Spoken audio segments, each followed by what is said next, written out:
Imagine opening a Bible and discovering that the story you thought you knew might not be the whole story.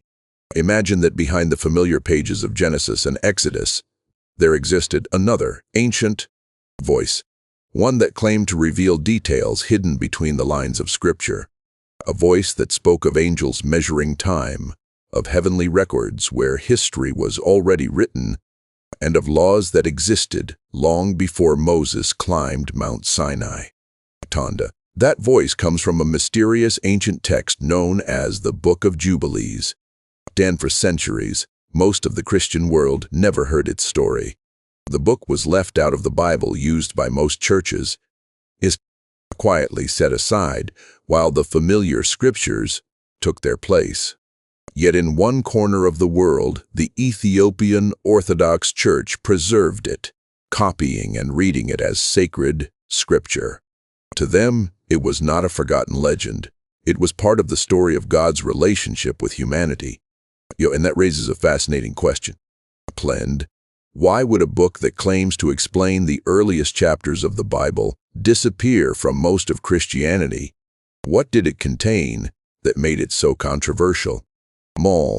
Because according to this ancient text, the story of creation, the Patriarchs, and even the laws of God is far more detailed than the version most people know. The Book of Jubilees begins where the Bible begins, with creation. But instead of simply describing the formation of the world, it pulls the curtain back and shows something happening behind the scenes. Before humanity even walked the earth, the heavens themselves were already organized. On the very first day of creation, God did not only bring light into existence. He created angels, beings assigned specific roles within the structure of the universe. Some were guardians of the heavenly realms. Others were responsible for the movement of the stars, the rising of the sun, and the changing of the seasons. In this telling, the universe is not random. It is structured like a divine clock. Time itself is sacred. According to Jubilees, God established a perfect calendar from the very beginning. Not the shifting calendars used by many ancient cultures, but a precise solar system of time, divided into 4 perfect seasons. Each season contained exactly 91 days, and the year consisted of 52 perfect weeks. In this system, every Sabbath always fell on the same day. Every festival occurred in perfect order. Nothing drifted. Nothing changed. Time flowed exactly the way God designed it. But the book makes a startling claim. Humanity eventually abandoned. Instead, many nations adopted lunar systems based on the moon's cycles. Systems that caused holy days to move and shift through the year. According to Jubilees, this change was not a harmless adjustment. It was a disruption of the divine rhythm of creation. The book warns that when humanity loses alignment with God's sacred time, disorder enters the world. Festivals fall out of place, sacred observances lose their meaning, and the harmony between heaven and earth begins to fracture. The angels, however, continue to keep the original order. In the heavens, they still observe the sacred calendar perfectly, maintaining the cosmic rhythm established at creation. And this theme continues throughout the story. Again and again, Jubilees insists that heaven operates according to laws written long before humanity understood them. One of the earliest examples appears in the story of Adam. Genesis simply tells us that Adam was created and placed in the Garden of Eden. But Jubilees adds another layer. It says that after Adam's creation, angels were sent to teach him the laws of God. Not just moral lessons, but specific commandments. They instructed him about the Sabbath. They taught him about purity, sacrifice, and the proper way to worship. In this account, God's law did not suddenly appear thousands of years later with Moses. It existed from the beginning of written in what the book repeatedly calls the heavenly tablets, records in heaven containing the divine blueprint for the universe. These tablets recorded everything, laws, events, and even the unfolding of history itself. Human beings were simply learning pieces of a plan that already existed. As the story continues, the familiar narrative of Adam and Eve's fall takes place. But the consequences ripple further than we usually imagine. Their sons, Cain and Abel, become the first generation to wrestle with obedience to these heavenly laws. Cain murders Abel. Jubilees portrays it not just as a crime between brothers, but as the first major violation of the divine order on earth. A fracture in the harmony between heaven and humanity. Yet the line of righteousness does not disappear. It continues through Seth. In this tradition, Seth becomes the keeper of sacred knowledge passed down from the angels, knowledge that would eventually reach future generations like Noah. And Noah's story becomes even more dramatic in this ancient book. Genesis briefly mentions the Nephilim, mysterious giants connected to the corruption before the flood. Jubilees expands on this idea, describing a world where fallen angels shared forbidden knowledge with humanity. Diane's secrets about warfare, sorcery, and manipulation of nature spread through the earth. Violence multiplied. Society collapsed into chaos. Humanity was not just sinful, it was spiritually corrupted. The flood, in this telling, was not only a judgment against human wickedness, it was a cleansing of a world poisoned by both human rebellion and supernatural interference. But Noah found favor with God.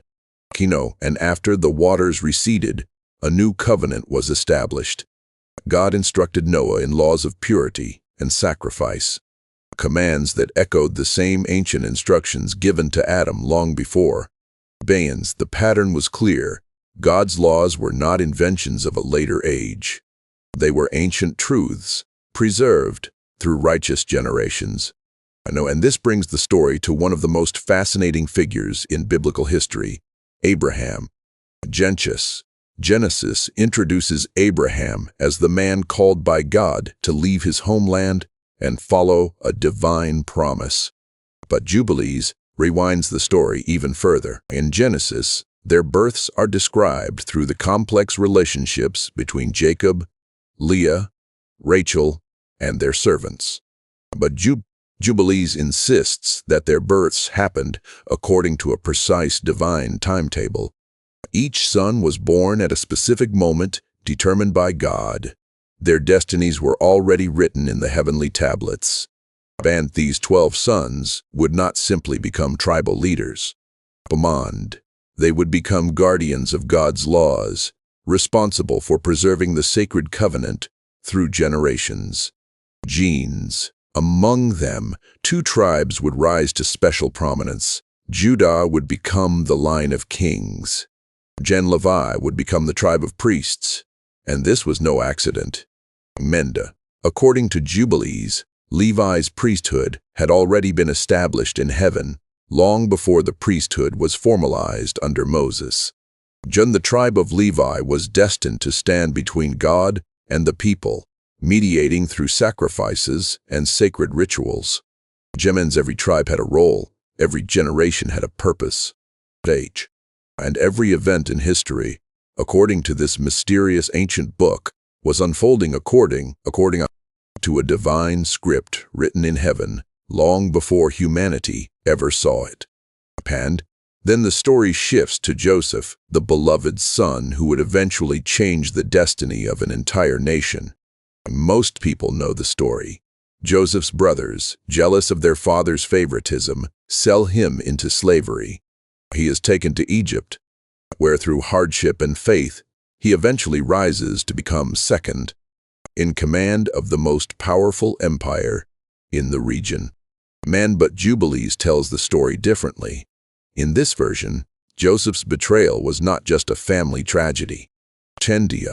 It was a violation of the heavenly law itself. 2. The brothers' actions were recorded in the heavenly tablets as a grave. Sin, one that would have consequences far beyond their own lives. Their betrayal, according to the text, helped trigger the future suffering of Israel in Egypt. And yet, even in the middle of that betrayal, something greater was unfolding. Because Joseph's journey into Egypt was not random. It had been written long before, and angels were watching over him from the moment he was sold. The book describes divine messengers protecting Joseph along the road to Egypt, ensuring that nothing would prevent the destiny written for him from being fulfilled. His rise to power was not just the result of wisdom or luck. It was part of a plan. Through Joseph, Israel would survive a devastating famine. But through Joseph, Israel would also enter Egypt, a land where their descendants would eventually become slaves, and that too had already been recorded in heaven. According to Jubilees, the period of Israel's slavery was not simply the result of political change or a new pharaoh rising to power. It had been foreseen long before it happened. The heavenly tablets already contained the timeline. Israel would grow into a nation inside Egypt. They would experience oppression, and then at the exact moment appointed by God's divine calendar, they would be delivered. Their suffering was not meaningless. It was preparation. It describes Abraham as a young man living in a family deeply immersed in idol worship. His father crafted and worshipped idols made of wood and stone. The culture around him bowed to false gods. But Abraham began asking, He looked at the stars, the sky, the patterns of nature, and realized something was wrong. The idols his family worshipped could not possibly control the universe. So according to Jubilees, Abraham did something radical. He destroyed the idols in his father's house. This act of defiance forced him to flee into the wilderness, but it marked the beginning of his journey with the true God. And here the story introduces another surprising detail.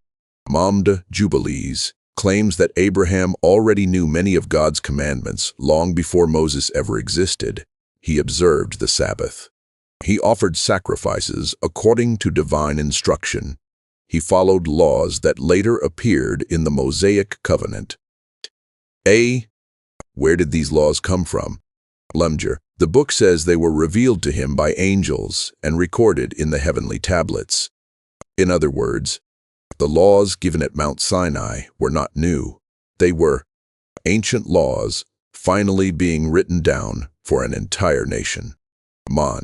Even the covenant of circumcision, one of the most significant moments in Abraham's life, is portrayed differently. Instead of being a new command given for the first time, Jubilees describes circumcision as a law that had existed since the foundation of creation.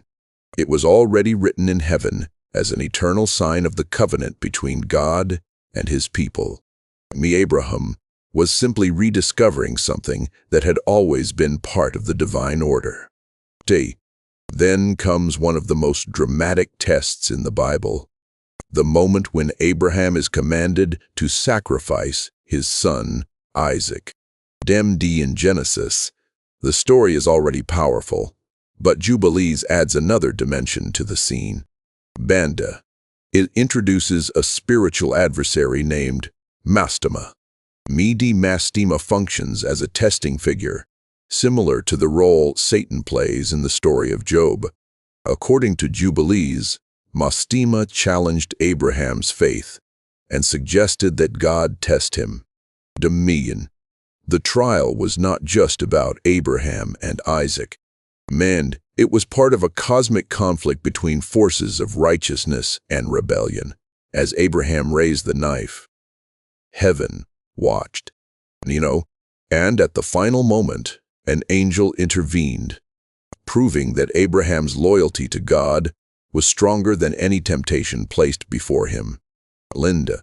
The story continues through the next generation with Jacob and Esau, two brothers whose rivalry shaped the future of nations. Genesis tells us they struggled even before birth, but Jubilees goes further.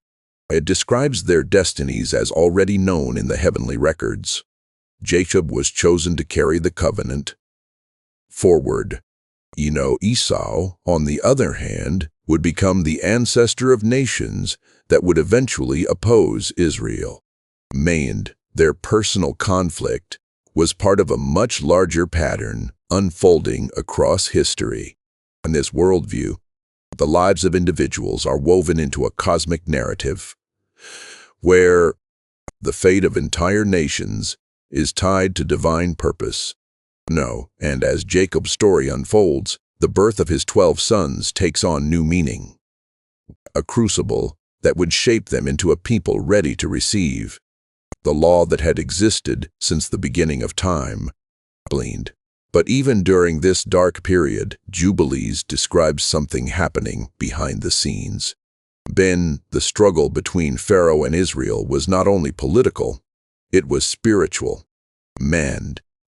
The text again introduces Mastema, the adversary figure, who sought to increase Israel's suffering and harden Pharaoh's heart. According to the book, spiritual forces were actively working to prevent Israel's freedom. And when the plagues struck Egypt, they were not simply punishments. They were acts of cosmic warfare. Each plague struck not only the land of Egypt, but the false gods worshipped there. The Nile turning to blood challenged the deity believed to control the river. The darkness that covered the land confronted the Egyptian sun, God. Every plague was a declaration that the God of Israel ruled over heaven, earth, and every spiritual power claiming authority over them. And one by one, those powers fell. And finally, the moment came that had been written on the heavenly tablets since the dawn of creation. Lands on the 14th day of the first month. According to the sacred calendar, the Exodus would begin. The timing was not accidental. It had been chosen long before Moses was born. Israel would leave Egypt exactly when heaven had planned. The journey would lead them into the wilderness, where another monumental event would take place. The giving of the law at Mount Sinai. But even here, Jubilees insists on something remarkable. The law was not being invented at Sinai. It was being revealed. According to the book, every commandment given to Moses already existed in heaven. They were inscribed in the heavenly tablets before the world itself was formed. Moses was not creating laws for Israel. He was receiving a copy of laws that governed both heaven and earth. The angels themselves, the book says, observed these laws. They kept the Sabbath. They followed the sacred calendar. They honored the divine commandments exactly as they were written. Human beings were simply being invited to align themselves with the same order that governed the universe. And that order was eternal. The commandments were not temporary instructions meant for a single generation or even a single nation. They were part of the fabric of creation, a system designed to keep heaven and earth in harmony. And according to Jubilees, history itself was moving toward a final moment when that harmony would be fully restored. Because the heavenly tablets did not only record the past, they also contained the future. And they described the rise and fall of nations. They foretold Israel's exile, suffering, and eventual restoration. Every major event in history, the book claims, had already been written in heaven long before it unfolded on earth. Even the end of the age was part of this cosmic timeline. In the final days, angels would once again step into the center of the story. They would gather the righteous and execute judgment on the forces of evil that had corrupted the world. Mastema, the adversary who had opposed God's people throughout history, would finally be bound and destroyed. No? And then something extraordinary would happen. A kingdom of righteousness would be established on earth. The law that had existed since creation would be written on the hearts of the people. And the faithful would inherit the world, and the long conflict between good and evil would finally come to an end. Monand. But here is where the mystery deepens. Pamdia, because this ancient text, filled with cosmic timelines, angelic guardians, heavenly records, and a vision of history written in advance, did not become part of the Bible used by most of Christianity. Early church leaders eventually excluded it from the canon, even though fragments of the book were later discovered among the Dead Sea Scrolls, proving that it was widely read in ancient Jewish communities. So the question remains, why did some traditions preserve it while others rejected it? Was it simply a different interpretation of Scripture? Or did the Book of Jubilees contain ideas that challenged the developing structure of the early church? Because if the claims of this ancient book were true, then the story of the Bible would not just be a sequence of historical events. It would be something far larger, a cosmic narrative, a universe governed by divine laws written before the world began, and a human story unfolding according to a plan that heaven had already recorded. The deeper you go into the Book of Jubilees, the more it begins to feel as if history itself is being viewed from a higher vantage point, not from the ground where humans struggle to understand events as they happen, but from heaven, where every moment has already been written down long before it unfolds on earth. According to the book, the heavenly tablets are not just records of laws, they are the record of time itself. Every generation, every rise and fall of nations, every exile and restoration, all of it is written there. From the perspective of Jubilees, human history is not drifting forward blindly. It is moving along a divine schedule that began the moment creation itself was set in motion. What people experience as chaos, or victory may already be part of a design that heaven has known from the beginning. And this idea becomes even more striking when the book begins to describe the future of Israel. Because Jubilees does not pretend that Israel will always remain faithful. In fact, it predicts something quite painful. The people who were chosen to carry God's law will repeatedly drift away from it. They will forget the commandments. They will abandon their sacred calendar. They will follow the practices of other nations. The book speaks almost like a warning spoken centuries before the events actually happened. It describes periods of corruption when leaders and priests themselves will ignore the divine order that was meant to guide them. The sacred rhythms of time will be lost. Festivals will be celebrated on the wrong days. The Sabbath will be neglected. The law that once connected heaven and earth will slowly fade from the daily life of the people. And when that happens, suffering will follow. Not because God has abandoned his people, but because they have stepped outside the order that was designed to protect them. Jubilees portrays history almost like a musical harmony. When humanity moves in rhythm with God's law, the world remains balanced. But when that rhythm is broken, the consequences ripple outward. Empires rise, enemies attack, exile becomes inevitable. The book even suggests that Israel's future exile, something that later prophets would also describe, was already written into the heavenly tablets long before it happened.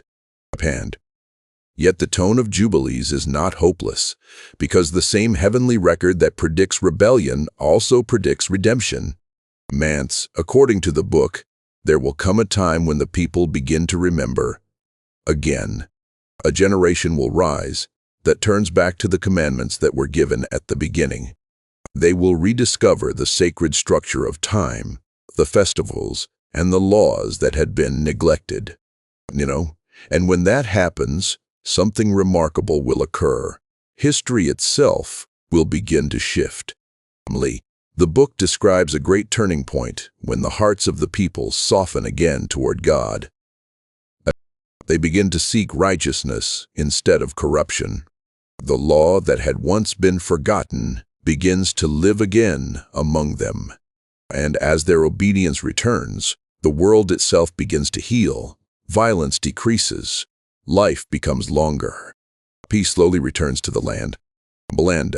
It is almost as if creation itself responds to humanity realigning with the order that God established at the beginning. But Jubilees does not stop there. It pushes the story further into the future, toward a moment when the conflict between righteousness and rebellion finally reaches its conclusion. Throughout the book, there is a constant awareness that unseen forces are influencing events. Angels serve God's purposes, guiding and protecting those who walk in righteousness. But darker powers also exist, forces that try to corrupt humanity and lead them away from the divine path. Tamda, the leader of those rebellious forces, appears again in the final chapters. For generations he has worked behind the scenes, stirring temptation, encouraging rebellion, and opposing the plans of God. His influence can be seen in the corruption before the flood, in the oppression of Israel in Egypt, and in the repeated failures of humanity to remain faithful. But the book insists that his power will not last forever. In the final age, God will send his angels to bring an end to the rebellion that has plagued the world since the earliest days of creation.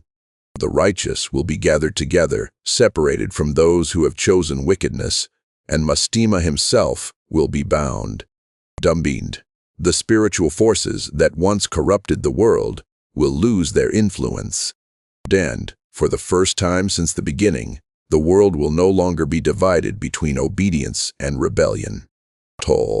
Then comes the vision that many readers find the most fascinating. That Book of Jubilees describes the arrival of a kingdom unlike any that came before. A kingdom where the law of God is no longer something people struggle to follow. Instead, it becomes part of their very nature. The commandments that once had to be taught and enforced will live inside the hearts of the people themselves. Righteousness will no longer feel like a burden, it will feel natural. The land will be restored. Nations will no longer rise against each other in endless conflict. The chaos that entered the world through human rebellion will finally fade. And in this renewed world, the relationship between heaven and earth will be restored. The angels who have always kept God's law in heaven will no longer stand apart from humanity. Both realms will once again exist in harmony, following the same divine order that was established at creation. It is a vision of restoration that feels both ancient and strangely hopeful. But perhaps the most intriguing part of the Book of Jubilees is not simply the story it tells. It is the perspective from which the story is told. Because throughout the entire text, there is a constant reminder that what humans experience as history is only part of the picture. Behind every event, every victory, every disaster, every turning point, there may be something happening in the unseen realm. Angels guiding, spiritual forces resisting, and somewhere in heaven, records quietly preserving the unfolding of time. When readers first encounter Jubilees, it often changes the way they think about the familiar stories of the Bible. Genesis and Exodus suddenly feel deeper, almost like the visible surface of something much. The creation of the world becomes not just the beginning of life, but the beginning of a cosmic structure where time, law, and history are woven together. The patriarchs become more than historical figures. They become participants in a plan that stretches across generations. Even moments of suffering, like Israel's slavery in Egypt, are framed as part of a larger journey leading toward redemption. And yet, despite the richness of its ideas, the Book of Jubilees never became part of the Bible used by most Christians. Damned as the early church formed its official canon of Scripture, many ancient writings were carefully evaluated. Some were accepted as authoritative, others were respected, but eventually set aside. One of the most fascinating of these groups lived near the Dead Sea more than 2,000 years ago. Changinus. They were a community that withdrew from the corruption they believed had overtaken the rest of society. They formed a strict, disciplined brotherhood dedicated to purity, obedience, and careful study of sacred texts.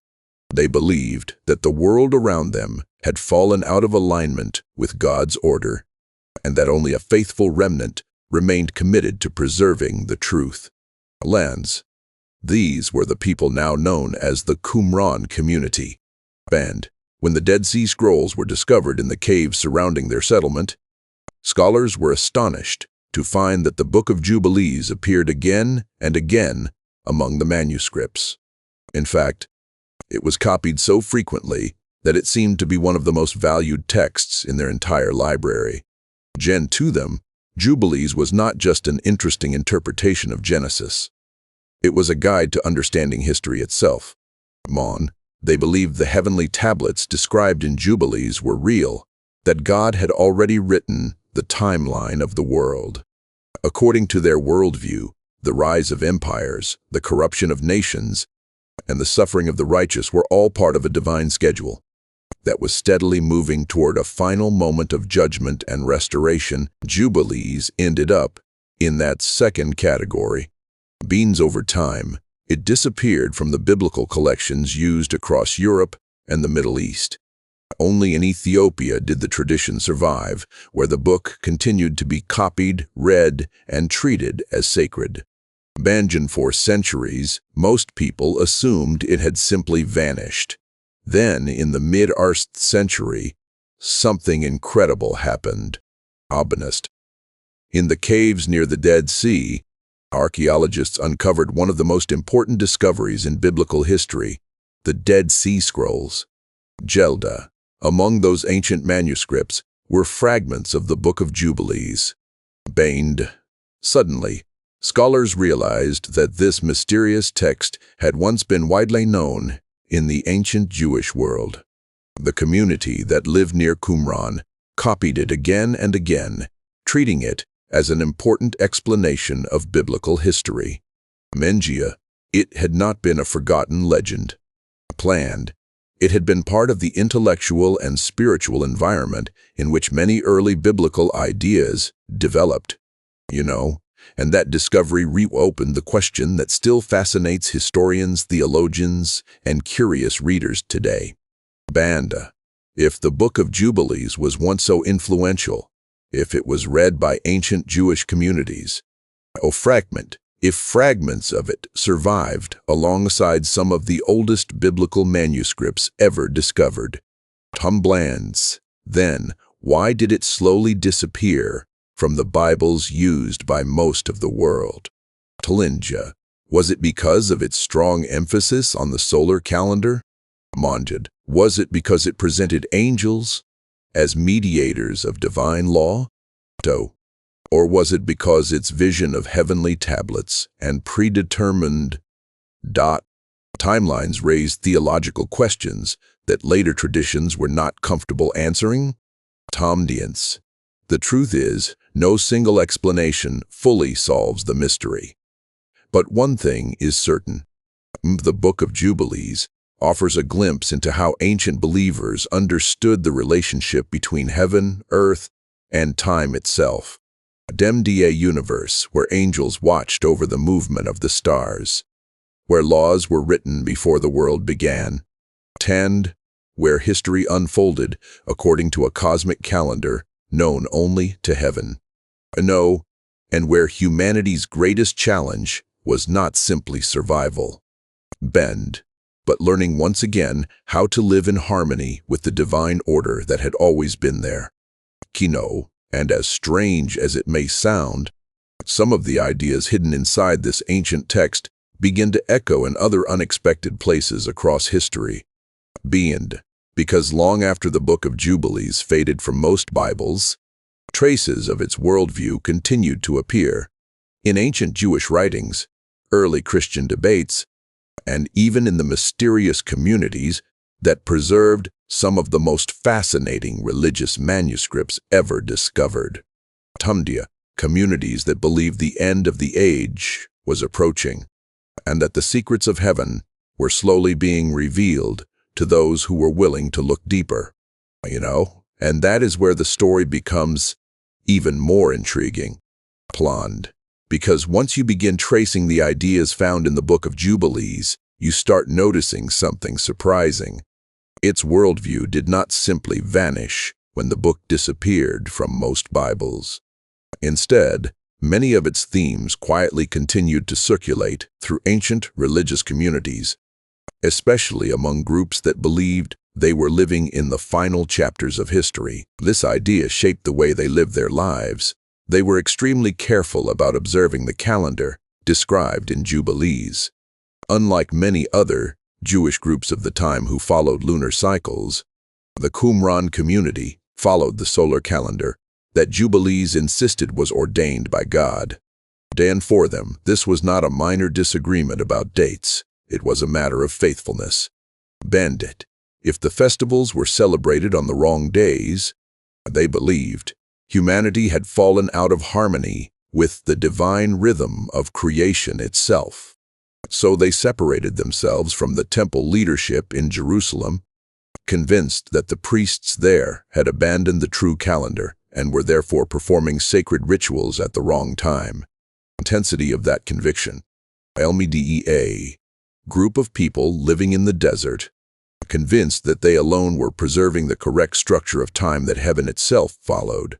To them, the Book of Jubilees was proof that history had a hidden framework, a sacred timeline that humanity had forgotten, and they believed the end of that timeline was approaching. In their writings, they often described a coming age of purification. They believed God would soon intervene in the world, exposing corruption and restoring righteousness. The wicked would be judged, and the faithful would inherit a renewed creation. Many of these expectations sound strikingly similar to the visions later found in apocalyptic writings, including parts of the New Testament. But here is where things become even more interesting. Some of the ideas found in Jubilees seem to echo far beyond the Qumran community. The concept of angels carrying messages between heaven and earth, the belief in unseen spiritual forces influencing human history, and the expectation of a final judgment where good triumphs over evil all appear in other ancient writings as well. The worldview was spreading across different Jewish traditions. Writers were exploring the idea that history was not just a series of random events, but part of a cosmic struggle between righteousness and rebellion. The Book of Jubilees fits perfectly within that environment. It presents a universe where nothing is accidental. Every law, every generation, every moment of redemption has already been written on the heavenly tablets. Humanity's role is simply to decide whether they will live in harmony with that divine order or rebel against it. And according to Jubilees, that decision shapes the fate of entire nations. Think again about the stories of the Patriarchs, as this book tells them. Abraham was not simply a man who discovered faith. He was rediscovering ancient laws that had existed since creation. Jacob's family conflicts were not random family drama, but part of a larger spiritual struggle that would shape the future of nations. Joseph's suffering in Egypt was not merely a tragedy. It was a step in a plan that would eventually lead to the Exodus. Even the suffering of Israel was seen as preparation for something greater, Dund. The entire narrative of the Bible becomes part of a cosmic pattern. Gened. But if that is the case, then another question naturally arises. Plend. Why did later religious traditions begin to distance themselves from texts like Jubilees? Mand. Part of the answer may lie in the book's strong emphasis on the solar calendar, where religious calendars were deeply tied to worship, festivals, and temple practices. If Jubilees was correct, that the commonly used lunar calendar was flawed, then it would mean that many religious authorities were celebrating sacred events on the wrong days. That was not a small disagreement. It challenged the authority of entire religious systems. Talmuda. Another reason may have been the book's detailed descriptions of angels and heavenly intermediaries. Jubilees frequently portrays angels as teachers who pass divine laws to humanity, while many ancient traditions accepted angelic messengers. Later theological debates often tried to emphasize that God revealed his law directly, rather than through celestial beings. Date. Some religious leaders may have been uncomfortable with the idea that angels played such a central role in transmitting divine instruction. And then there was the concept of the heavenly tablets themselves.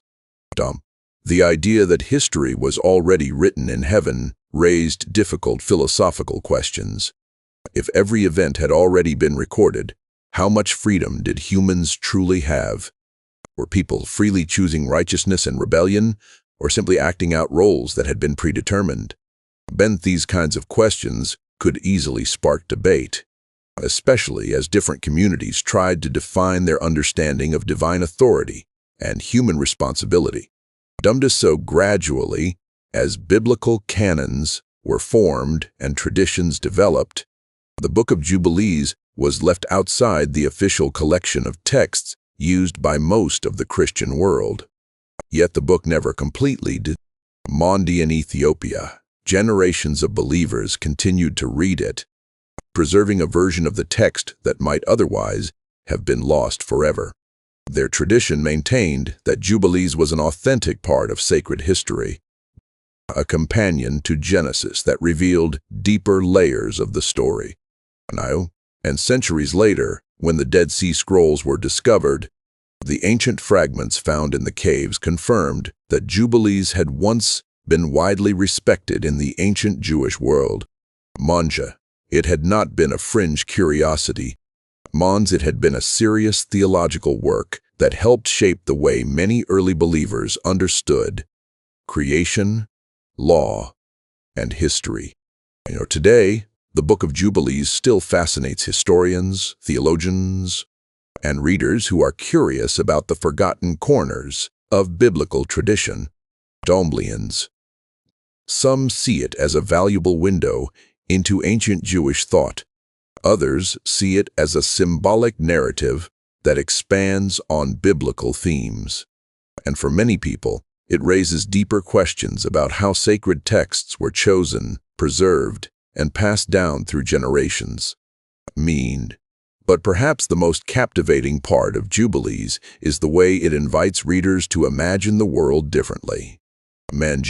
Instead of seeing history as a series of disconnected events, it encourages us to picture a universe where time itself has meaning, where laws exist not just to govern societies, but to maintain harmony between heaven and earth.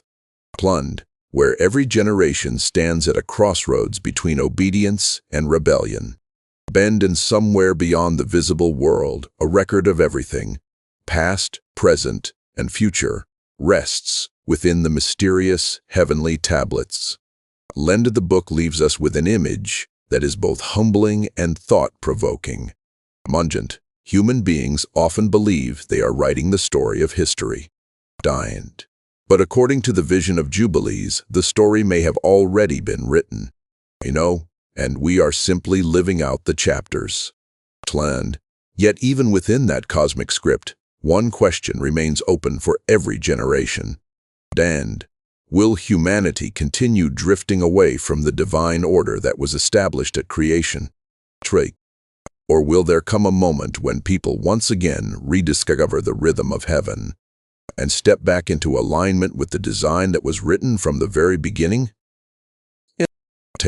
Because if the Book of Jubilees is even partially right, then the story of creation did not end in the Garden of Eden. It is still unfolding. No. And somewhere within the ancient pages of forgotten texts, fragments of that larger story may still be waiting to be rediscovered.